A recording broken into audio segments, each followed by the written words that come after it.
hata sijashiba. Yaani mtu akikula pesa yake anakula kama mwanaume. Waiter! Yes. Kuja. Habari yako? Nzuri. Sijashiba. Kwani hii chapati nini ndengu ilikuwa umeweka ya how much? Ndengu ni 100. Ati 100? Ndengu ni so na chapo ni so. Ndengu ni so na hata chapati umefunga ngapi? Chapo ni 1. Chapati moja 100? Hai, customer surely. Hivyo ndio tunauzanga. Na hata sijashiba. Mimi unajua mimi nilikuwa najua tu obvious kawaida ndengu inakuanga 30 chapati mbao. So mimi nilikuwa na 50. Hapana, si hapa. Sasa tutafanya aje customer na nilikuwa na 50? Ni lazima tulipe, hakuna cha kufanya aje. Fanya hivi, ngoja kidogo. Customer sasa.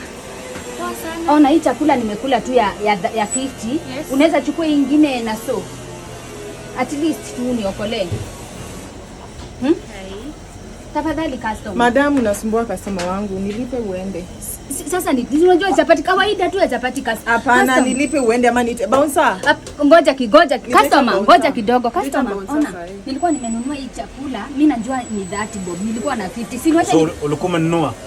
Nilikuwa nimemwambia niwekee ya 50 na yeye ananiambia sasa ni 200. Na juu sijakula sana, si nikuuzie hii customer ndio nipate hiyo ya nini. Nimeshiba sana. Madam, acha kusumbua customer wangu. Lipa chakula ama nite bouncer. But kawaida customer si inakuanga tu 50. Unajua? Haya, pite uoshe vyombo. Sina kuanga kuchonga viazi. Osha vyombo. Una pesa na unataka kuchagua nini? Sina kuanga kuchonga viazi. Osha hizo vyombo. Acha nimalizie hizi mbasi juu sasa.